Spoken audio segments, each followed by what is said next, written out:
Hello and welcome to today's business headlines and entrepreneur news. Today we're going to talk about a viral trend going on TikTok and the entrepreneur behind it. We're going to do a pretty deep dive on that one and go down the rabbit hole. Another thing we're going to talk about today, now that we're mentioning entrepreneurs, the two students who took on Coca Cola. This is a story of David and Goliath. So, what happens when a new business tries to fight against a very big and established business like Coca Cola? We'll see what happens. And for some breaking news, we have Tesla, who made a deal with the local Mexican government so that Teslas have their own lane when crossing the border to Mexico, I believe. We'll read more about it and we'll check if it's also the other way around for Teslas that are coming from Mexico to the US. We'll see if they have their own lane as well. But that's more or less the headline. And finally, we're going to talk about something a little serious. I might switch up the order, but somewhere in this video, you're going to find information about Hyundai, a Hyundai subsidiary in some part of the United States, Alabama, and it's using child labor. So we're going to read that article very quickly as well. So let's get started with the viral sensation pink sauce. It started on TikTok with this lady that you can see here just pouring her pink sauce all over her food. And let's read.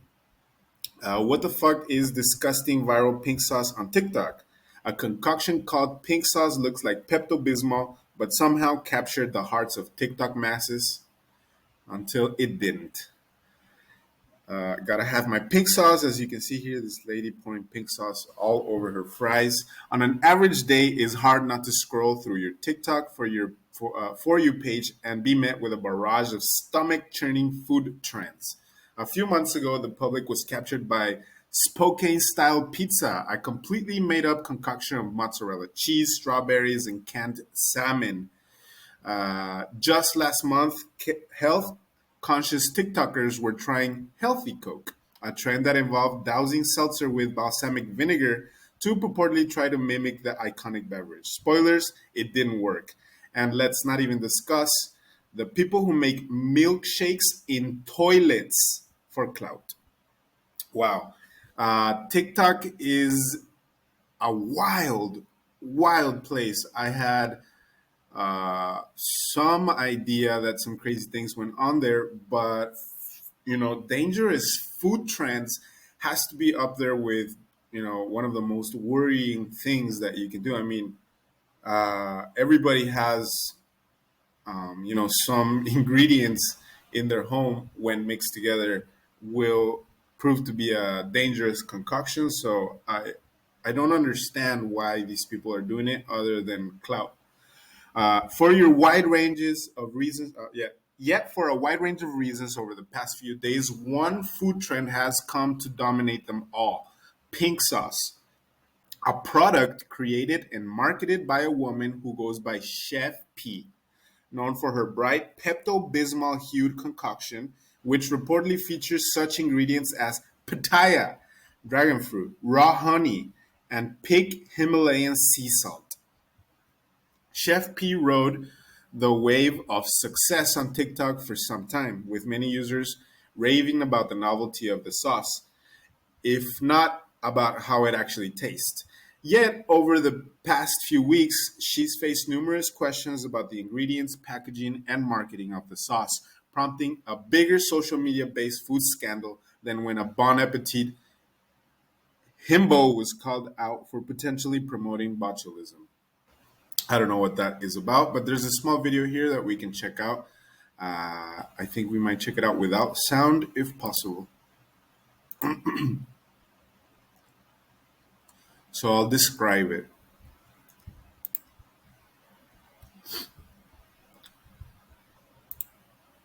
Not sure if it's playing.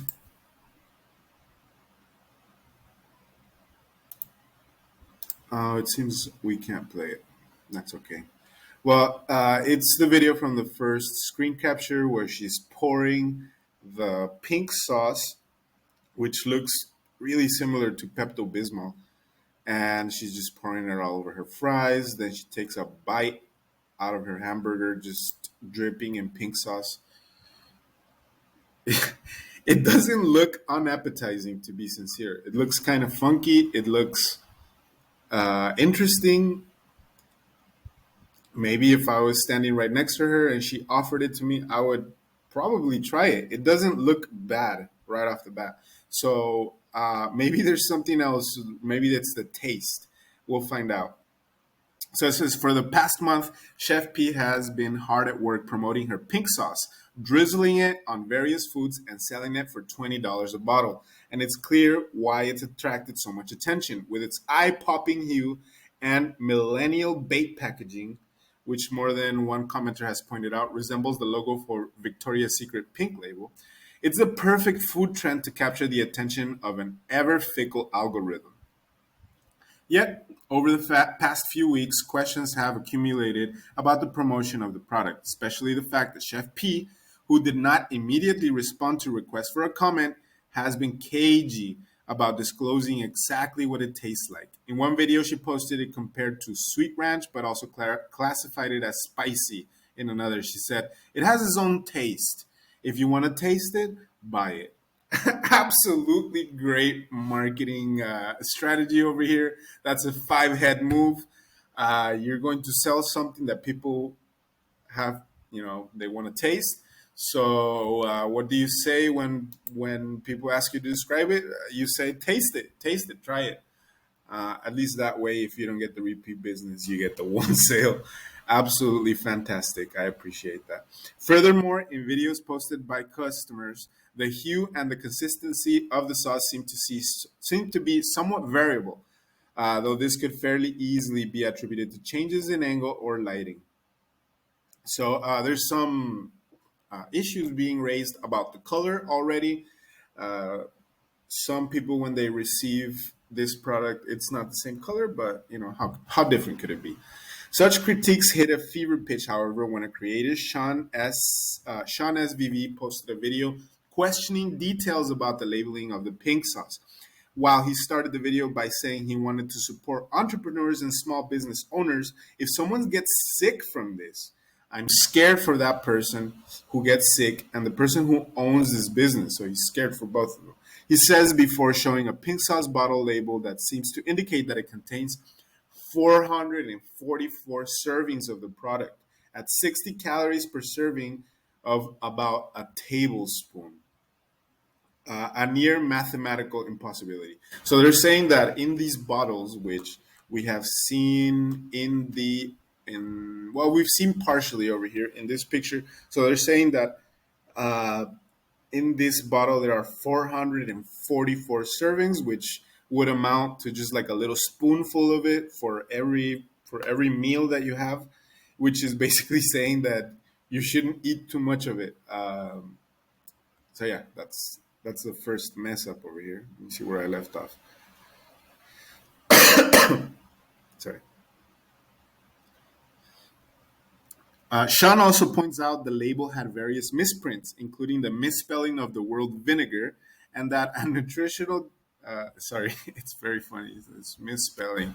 Come on, just spell check your label, dude. And that nutritional details are not readily available on the website, something that should be common sense for any entrepreneur to include, and that possibly falls short of FDA packaging standards. There's a label that shows the product's ingredients on the side, but you have to zoom in to see it, and it still contains the misprints pointed out by creators like Sean. Indeed, Chef P did not initially include ingredients on the label at all, saying on a video in June that her team was doing quality testing to ensure that we get the best quality out to you guys to have minimum to no complaints, without specifying in the video exactly what those ingredients were. So somebody asks you, what are the ingredients of your product? And you say, oh yeah, we're still testing. First of all, that doesn't answer the question. So you're still left pending. You didn't get the information that you were looking for, and that says minimum to no complaints. Um, wow, that's just such a defensive way to respond to a question. Just name what you put in the thing that people are eating. I'm all for entrepreneurs, but getting people sick, it would be would be a very defined line that I would draw. You're going to make mistakes as an entrepreneur, that you will have to fix. Hopefully, none of those will put people in danger of getting getting sick. So that's why this article is so weird for me. Anyways, from there, the skepticism surrounding pink sauce continued to mount. One creator who had purchased a bottle of pink sauce for themselves claimed that not only was the product improperly packaged, but it smelled rotten upon arrival and barely contained the advertised amount of pink sauce. Others pointed out that although Chef P listed milk as one of the ingredients for pink sauce, the label did not feature any directions regarding refrigeration, nor does the product label appear to include any preservatives to prevent spoilage as would be expected from dressings. Wow. Absolutely insane.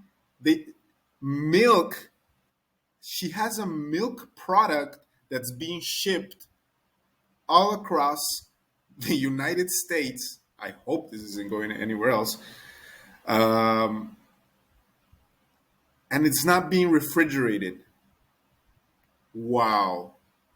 I can't even begin to describe how stupid this is. This can get people sick. Doesn't include preservatives. Is being shipped around in hot vans, and it's made out of milk. Absolutely insane. I don't know. There are more videos over here of people, sorry, interacting with this trend. Let's see if we can play any of these. It might be my browser. For future videos, I'll record in another browser so that we're able to check out these videos. But for now, we can't. At first, Chef P went somewhat on the defensive, saying in a video, "My apologies. I'm only human. I'm not perfect." All right, fessing up. And this is a small business that is just moving really, really fast. You know what? I can understand that. It was a trend. She got picked up by the algorithm on TikTok. I can put myself in her shoes. I'm not excusing the fact that she's giving people, rotten milk in the mail and, asking them to pay $20 for it. But I can empathize with the feelings that must have come when she found herself, in the middle of this viral trend for her pink sauce, and having to meet the demands, which actually is a very valuable lesson, especially for this channel, because I'm trying to make this about entrepreneurship, about making money from nothing. And so I totally understand where she's coming from, but and I really like the fact that she says, so she apologizes for it. Let's see, reading on, let's see if she makes any changes to her business model or her business practices in order to prevent people from getting sick from her product. There's nothing more sad than a person getting sick from something that, from your product, that's your baby. Anyways, uh, this is a small business that is just moving really, really fast, is what she said regarding the label. And she said that the grams got mixed up with the serving size, and that the label that there are 404 grams of pink sauce per container, not 444 servings per container. that only products shipped out going forward would contain proper labels. She added that while her team is following FDA standards, she is currently in lab testing, which will enable her to pitch sauce to stores. The FDA also did not immediately respond to a request for comment, but it requires condiment manufacturers to register as a food facility and follow specific nutritional label guidelines per its website. Knowing the laws in the United States, there's probably a grace period where the business has time to meet the guidelines, to meet the rules. To I'm not sure how to say it, to comply with the FDA standards. There's probably a grace period. There's probably some time. So she probably has some time to be sending out some rotten milk products before she actually has to change it. I don't know. That's just how the laws work. In an interview with the Daily Dot, Chef P addressed some of the more specific allegations about pink sauce, such as the improper shipping procedures, saying that the package was got smushed in transit and that she's been switching to another shipping company. She also said pink sauce contains enough natural preservatives such as citric acid and vinegar to ensure that it could successfully withstand cross-country travel. That is a lie. That is a damn lie. Um, you can see in this image, we haven't got to play the video. I did check out some of these videos on TikTok before, so I know that that is a damn lie. Some of these bottles that got to the consumer were bloated, like about some of them did explode as soon as enough pressure was applied either by the consumer's hand or whatever. These bottles actually exploded, and some of them arrive already just dripping because it's milk. Stupid, it's milk. Milk spoils really quickly, especially on a hot day.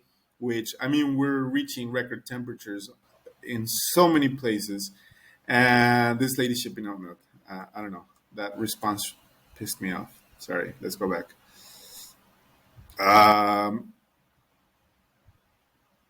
Enough natural preservatives such as citric acid and vinegar to ensure that it would successfully withstand cross-country travel. Maybe she's saying they fixed that, and now it actually has preservatives. And that she used 2% powdered milk, not whole milk. I guess when you're great, you can't make a milkshake, but I mean, yeah. What? My team is what? I guess when you're great, you can't make a mistake. Okay. I guess when you're great, you can't make a mistake. But I mean, yeah. Man. Again, I'm trying to be on the side of the entrepreneur here. Yes, you can make mistakes. Yes, she apologized for it. It looks like she's trying to comply with FDA standards. Um, Maybe her attitude. She should probably going forward hire a PR person because I don't think that's the best attitude. Uh, I'm so great, people. That's haters. It's all haters. Um, no, this is the wrong attitude to take. But I hope she fixes that going forward. We had some delays with getting stuff, with getting into our facility and stuff like that. We had shipment issues. However, we're working rapidly to fix all the problems. Indeed, part of what makes the outcry over pink sauce so notable is that many of the creators who have commented are careful to acknowledge the difficulties of being an entrepreneur and a small business owner, particularly as a woman of color. I completely 100% agree with that. There are challenges to being an entrepreneur, and more so as a woman of color. When you are dealing with food and things that make people sick, I hope that whoever is listening to this takes the precautions not to get people sick, is all I'm saying. While also pointing out that the mistakes made along the way. Some creators have gone so far as to frame this story as an example of the girl boss trope run amok, or that it represents the apotheosis of social media scam culture. That's also something that I initially thought that this was some type of scam where people try to get something to go viral. They try to capitalize on that attention as quickly as possible and run away with the money. I thought it could be something like that. Um, Apparently not. From what I've read in this article, it's only one article, but from what I've read, it sounds like she's actually trying to comply. She's not going anywhere, and she's actually trying to make changes to improve. So, not I wouldn't. It could be a very good scam. That's gotten me to think that, but I wouldn't think of it as a scam right away. Far more likely, however, is that the simple explanation that a small business owner, emboldened by a hypercharged TikTok algorithm and an audience primed to embrace weird and wacky food trends, simply grew too fast and is paying the price now for becoming today's main character. All right. So, my final thoughts on this: be careful, entrepreneurs who are selling food or supplements or anything like that. Don't get people sick, because that is, if you're doing it on purpose, if you know it's going to happen and you still do it, that's messed up. That's totally messed up. If like this lady, you got caught up in the algorithm, you all of a sudden have all of this attention of millions and millions of users, and you have to meet those demands. Of course, I can understand that there are going to be some troubles along the way, some hiccups. So we'll see. I'm definitely going to check on this story later on, and we'll just see what happens.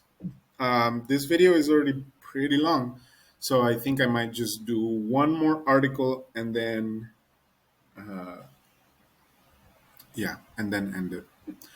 So now I have to choose between. Oh man, I might just do three. Uh, I'll leave the Coke one for later.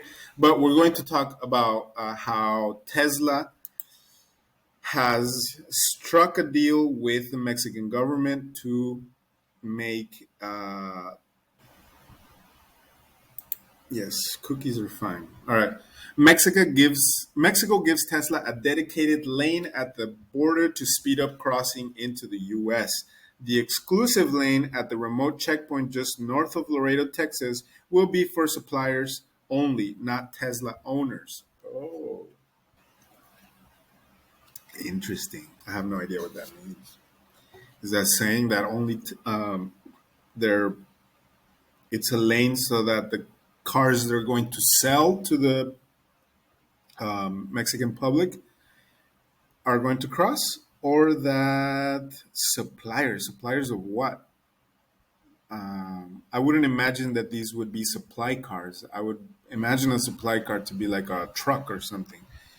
So let's find out. Tesla has reportedly gained an exclusive lane at a remote US Mexico border. So it's not going to be like a Tijuana over here or San Diego or anything like that. It's going to be remote. Anyways, crossing after Elon Musk recently struck a deal with pro-business state of Nuevo León. The electric car company suppliers traveling from Mexico into Texas can use a dedicated lane to speed up their crossing at the Columbia Solitary site, Bloomberg reported. My apologies. A less popular checkpoint just north of Laredo. Tesla relies on at least six suppliers in Nuevo León, which borders the U.S. for about 10 miles and is closer to the car's company new headquarters in Austin. The lane is for suppliers only, not Tesla owners. It was a simple incentive, Ivan Rivas, Nuevo León's economy minister, told the outlet. What we want is a crossing that much more expedited and efficient, and maybe there will be a lane for other companies in the future like there is for Tesla. Absolutely amazing. This is actually great. I was going into this article thinking that it was some type of corruption, but it's actually great. It's incentivizing commerce between Mexico and the United States, which is good. Right. It's unclear what, if any, incentives Tesla offered for the exclusive access, or what the rules are for its use. The lane is reportedly only available one way, as the U.S. officials have said. U.S. managed crossings do not offer a dedicated lane for any company. Oh, okay. So it's just the one way. It's just crossing into Mexico. For northbound commercial trucks at the Columbia Solidarity Bridge, currently there are only the regular cargo lanes and the free and secure trade fast lane, which is for the exclusive use of companies that are enrolled in CBP Trade Partnership Against Terrorism CTP. CTPAT. CTPAT, CTPAT, CTPAT program, a CBP spokesperson told TechCrunch. There is no separate dedicated lane for Tesla or any specific company that's entering. Border Patrol agents told the outlet that it's unusual to see a dedicated lane for a single company. Rivas told Bloomberg that Nuevo León is becoming an electromobility hub and that he estimates 5 to 7% of investment in the state will come from the industry this year. Wow, I'm loving it. Absolutely great. Nuevo León. I had no idea Nuevo León was becoming an electromobility hub. So they're working closely already with a huge company like Tesla, which I believe is going to bring great things to this side of the border. So absolutely great. I was going into this thinking about something else, so maybe in a negative way, but I came out thinking that this is a good thing. It's only one way, so it's not like they're creating another lane for people to enter the U.S. It's just for products that are coming into Mexico, and I think that's great. All right. So yeah, I don't think there's a follow up on this one, but it's just good news. And sucks, but we're going to end on a slightly negative note over here. Exclusive Hyundai subsidiary has used child labor at Alabama factory. Man, had I known that that was a good article, I probably would have started with you know, I probably started with this one and finished with the Tesla one. Anyways, Laverne, Alabama, July 22nd, Reuters. Subsidiary of Hyundai Motors Company has used child labor at a plant that supplies parts for the Korean car maker. Where did my image go?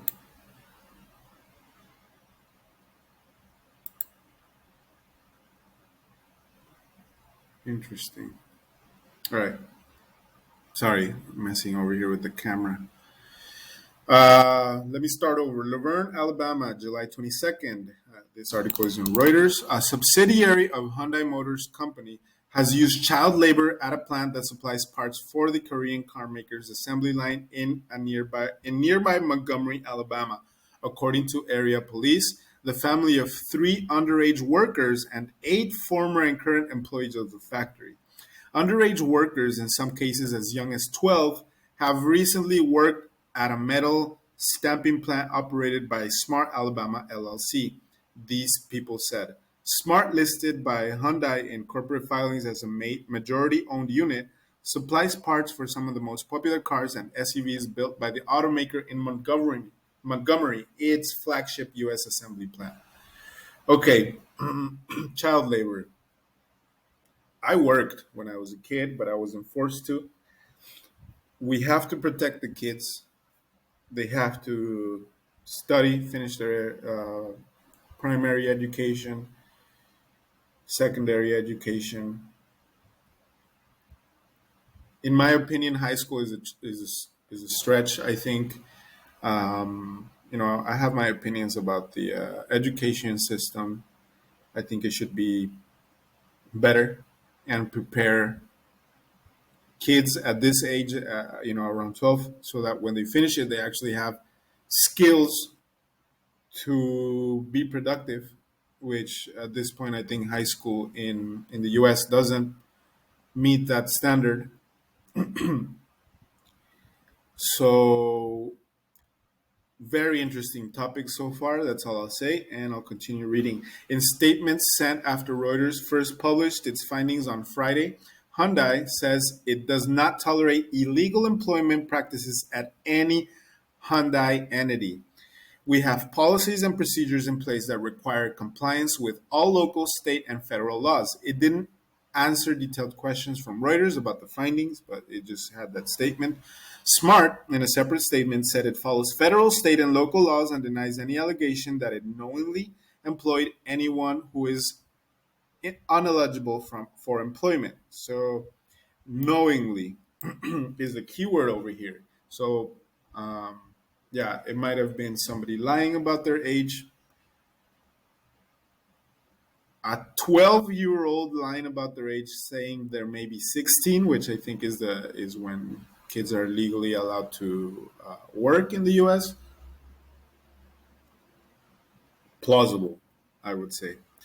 The company said it relies on temporary work agencies to fill jobs and expects these agencies to follow the law in recruiting, hiring, and placing workers in its premises. Yes, okay, great. I wanted to talk about this. This is outsourcing the outsource of the outsource so that you can outsource the outsourcing to another outsource company. What the hell is going on? This is the same thing that happens to me. I work in digital marketing, and I get contacted by sometimes a digital marketing agency that hires another agency that hires me to do the job. So the end consumer is getting charged, let's say, $5,000 a month for this type of service. So the company takes these $5,000, they give $1,000 to another agency, which gives me half of that, and I get to do the work.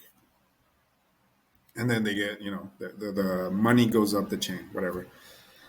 So over here, Hyundai hired a company for parts, and the parts company hired a hiring company to do its hiring for them, and the I think they're called outsourcing company, the labor outsourcing company, then allegedly hired kids. I hope that was understandable.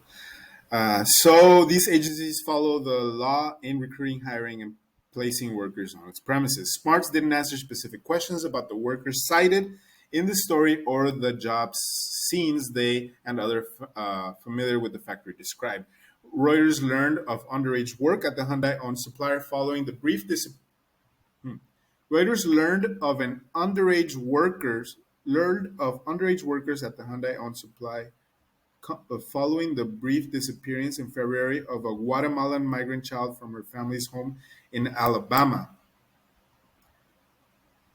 What the hell? Wow, this is getting serious. Reuters learned of underage workers at the Hyundai-owned supplier following the brief disappearance in February of a Guatemalan migrant child from her family's home in Alabama. Some kid disappeared briefly in February from a factory. I will have to look further into this. This sounds like an amazing rabbit hole. I have to look at. The girl who turns 14 this month and her two brothers, aged 12 and 15, all worked at the plant earlier this year and weren't going to school, according to people familiar with their employment. Their father, Pedro C., confirmed these people's account in an interview with Reuters. Police in the C family's adopted hometown of Enterprise also told Reuters that the girl and her siblings had worked at Smart. The police who helped locate the missing girl and the time of their search identified her by name in a public alert. Okay, so she was. This is the rabbit hole. This is the explanation. Reuters is not using her name in this article because she's a minor. Obviously, that's normal. The police force in Enterprise, about 45 miles from the plant in Laverne, doesn't have jurisdiction to investigate possible labor law violations at the factory. Instead, the force notified the state attorney general's office after the incident. James Sanders, an Enterprise police detective, told Reuters.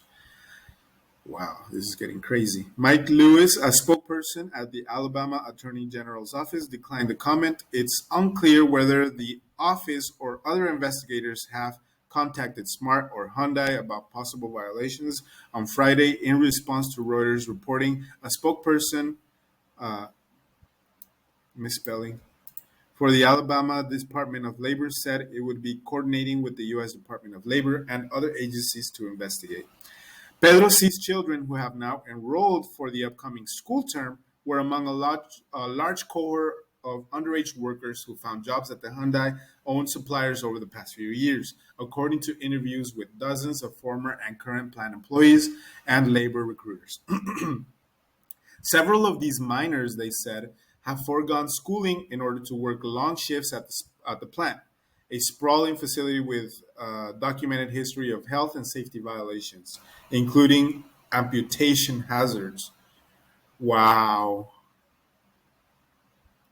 Yeah, this is not what I was talking about when I said that I worked when I was a kid. I think one of the first things I did was like sell things door to door, like chocolates or something, which is doesn't involve amputation hazards. So this is and they're foregoing their education. So this is exactly the type of things that uh, child labor laws were set up to prevent. So absolutely unacceptable from this plant in Alabama, this car part supplier. Absolutely wrong and so sad to see. Most of the current and former employees who spoke with Reuters did so on the condition of anonymity. Reuters was unable to determine the precise number of children who may have worked at the smart factory, what the minors were paid, or other terms of their employment. The revelation of child labor in Hyundai's U.S. supply chain could spark consumer, regulatory, and reputational backlash for one of the most powerful and profitable automakers in the world. And you know what? It's something that I constantly hear, like especially from people in the U.S. Like, oh yeah, I don't want to buy this product because it involves child labor in a third world country. It's happening in their backyard. It's happening inside of the U.S. Child labor is happening inside of the U.S. And when I see these type of articles, I think that this is just the tip of the iceberg. This is just what we were able to find out about. Imagine what we are not yet informed about. Anyways, yeah, the revelation of child labor in Hyundai's U.S. supply chain could spark customer, regulatory, and reputational backlash for one of the most powerful and profitable automakers in the world. A human rights policy posted online, Hyundai says it forbids child labor through its workforce, including suppliers. The company recently said it will expand in the United States, planning over $5 billion in investment, including a new electric vehicle factory near Savannah, Georgia. Wow, that's scary. Considering these business practices, that's very scary for kids in the US. Consumers should be outraged, says David Michaels from the US Assistant Secretary of Labor for the Occupational Safety and Health Administration, or OSHA, with whom Reuters shared the findings of its reporting. They should know that these cars are being built, at least in part, by workers who are children and need to be in school rather than risking life and limb because their families are desperate for income, he added. At a time of U.S. labor shortages and supply chain disruptions, labor experts told Reuters there are heightened risks that children and especially undocumented migrants could end up in the workplace that are hazardous and illegal for minors. Wow, just another way that this ongoing pandemic, lockdown, and everything else is affecting the demographics and affecting so many areas of business. So what I understood from that paragraph is that it's because of these things that nobody could have predicted, that these companies are not being forced, but there's increased pressure for hiring whoever wants to be hired, and it's wrong. It's completely wrong. There's no excuse for it. Minors should not be working, and risking their limbs for you know to to keep the supply chain going. It's wrong. In enterprise, home to a bustling poultry industry, Reuters earlier this year chronicled how a Guatemalan miner who migrated to the United States alone found work at a local chicken processing plant. Way too young. Alabama and federal laws limit minors under the age of 18 from working in metal and stamping and processing operations as a smart, which where proximity to dangerous machinery can put them at risk. Alabama law also requires children under 17 and under to be enrolled in school.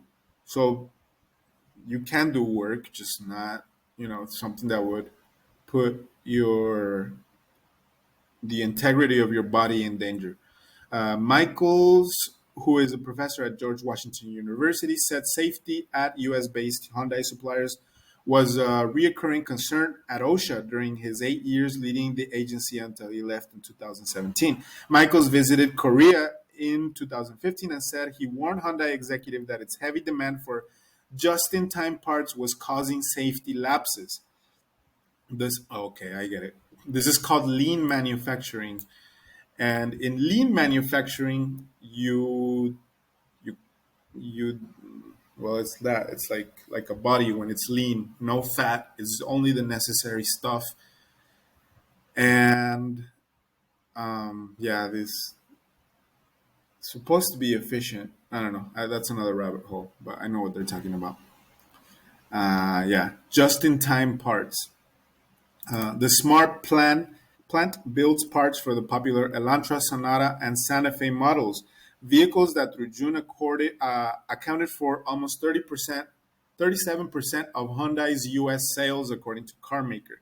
The factory has received repeated OSHA penalties for health and safety violations, federal records show. I'm not sure how uh, normal this is. It's appalling, nonetheless. Repeated OSHA penalties for health and safety violations could be something normal for this industry. Not normal to me. It shouldn't be normal to the public. I'm saying that this is something that should be exposed. That a lot of the factories, I mean, if it's happening outside of the U.S. and we see signs of it happening inside of the U.S., um, it it stands to reason that there are safety and health violations within the US and they're not being addressed. So, again, this is just showing me the tip of the iceberg. A Reuters review of the record shows Smart has been assessed with at least 48,515 in OSHA penalties.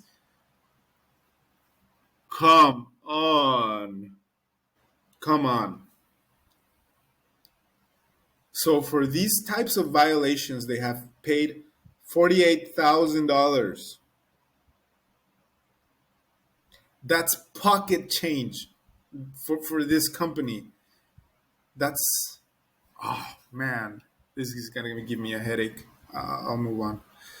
OSHA inspections at Smart have documented violations including crush and amputation hazards at the factory.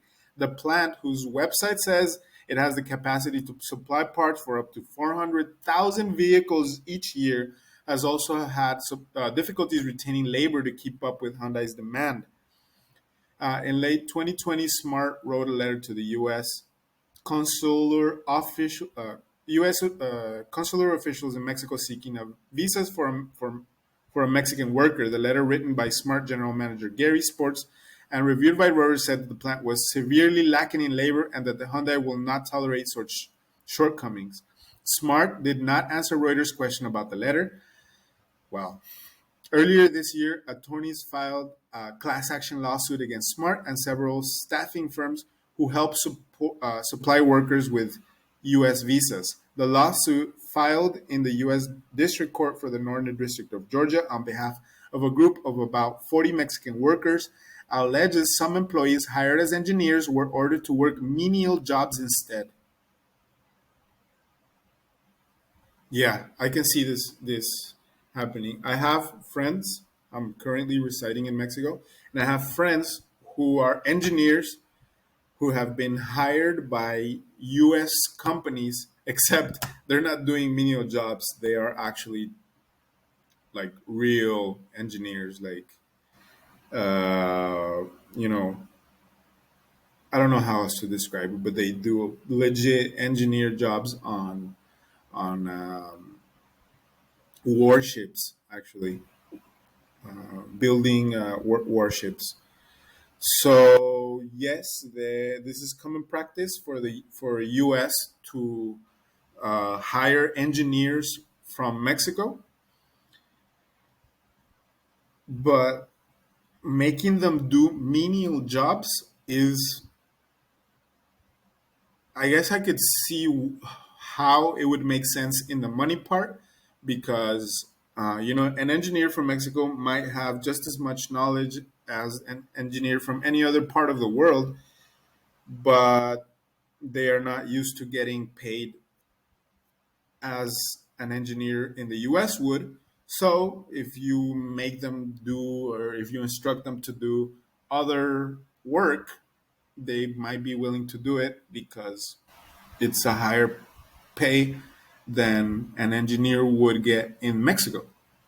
So uh, I don't know. I don't necessarily see anything wrong with that, with making an engineer do menial work. I mean, hey, it's your salary. You're getting paid the same amount of money either way. Just do whatever your employer tells you to do, as long as it's within reason. You know, I see nothing wrong with this. Smart, in a court documents, called allegations in the suit baseless and meritless. Meritless. Many of the miners at the plant were hired through recruitment agencies, according to current and former Smart workers and labor recruiters. Although staffing firms help fill industrial jobs nationwide, they have often been criticized by labor advocates because they enable large employers to outsource responsibility for checking the eligibility of employed workers. So yeah, it's kind of like just passing on the hot potato. Yeah, I didn't do the hiring. Some other company did the hiring, and the company that does the hiring, they say, like, well, we made a mistake or whatever. I don't know, BS, pure BS. Another former employee, Tabitha Moultrie, 39, working on Smart's assembly line for several years through 2019. Moultrie said the plant had high turnover and increasingly relied on migrant workers to keep up with the intense production demands. She says she remembered working with one migrant girl who looked 11 or 12 years old. Uh, well, I don't know. The article is basically done. I don't want to beat a dead horse over here, but some intense things I just discovered from this article going on at the Hyundai subsidiary factory Smart. Apparently, there's litigation ongoing. There's um, completely different than the first article that I read about Pink Sauce, the entrepreneur. Completely the opposite, because this is an established company. They shouldn't be doing this. This is just good old fashioned greed from corporate. So no excuse for this. They should comply with the laws. They should make amends. They should get all of these kids just free education, and they should follow the law going forward. So that's it for today's business headlines and entrepreneur news. I'm David. Thank you so much for listening. interact with, wherever this is posted, interact with the video, comment on it. And if you see in any of these pages, again, I'm not sure where it's going to be posted, but if you see any links, click on the links, hire us on Fiverr, and make sure that you tune in for tomorrow's episode, because I'm just going to be reading the news every day. Thank you so much for your time and your attention. I hope that you have a great day. Bye bye.